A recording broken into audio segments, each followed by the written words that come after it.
Hello friends! So tonight's video is going to be a bit different than my average video. It's not going to be music or anything. It's actually going to be a thing I wrote. There's been a lot of drama in our culture lately because of the Gillette ad about toxic masculinity, and I like to say, I use a few different terms for my trauma, but I don't like the actual word of what happened. So I like to say that I was a victim of toxic masculinity. So if you haven't seen the Gillette ad and the absolutely shocking and unfortunate response by far too many people, go check it out. And then come back and watch this, because it's probably not going to make much sense as to why I'm ranting. But I wrote this literally like just now, and it's like 2:15, so my eyes are going to be like darting back and forth. But I'm going to try my best.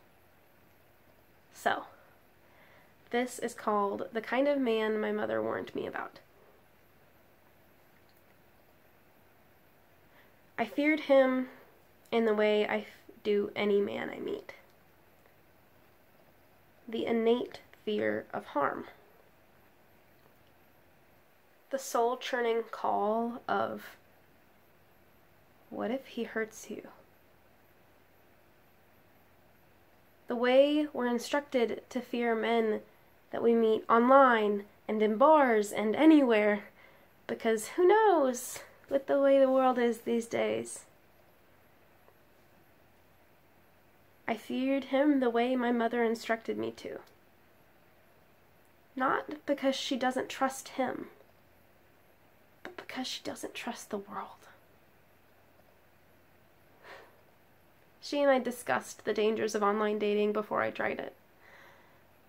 She and I discussed a lot of things.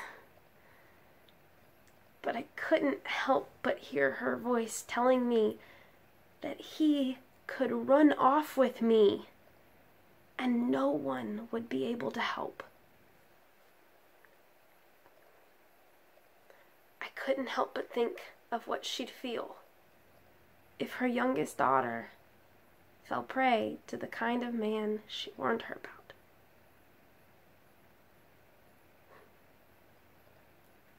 It took a long time to convince myself I could ride in a car with him. Even still, I held the lock the whole way home, the first car ride, because I knew I could flip it unlocked if I needed to get out. This is the fear we hold. These are the lessons we have to learn. These are the things we read in online articles from women who were lucky enough to survive. And these are the things that we read in newspaper articles when somebody doesn't. These are the fears that spur from your locker room talk. These are the fears that grow in the depths of a man built on the belief that because of his gender, he can do as he wishes. These are the fears that come from experiences with men who were never taught to see women as people before they saw them as a prospect. These are the fears taught by men who take advantage and passed down by women who survived them. Don't tell me I was being hypervigilant, because I know too many stories of women who didn't get to go home to their families anymore. Don't tell me I was being hypervigilant, because I've seen my friends with black eyes and bruises from men who talk like our president did on that tape. Don't tell me I was being hypervigilant, because I remember what it's like to have somebody invade my body and not for 1 second consider that I might not be okay with it. Don't tell me I was being hypervigilant, because 30% of women over the age of 15 have experienced intimate partner violence, and you can include me in that.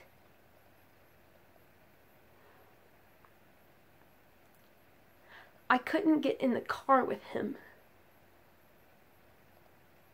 The man that I love.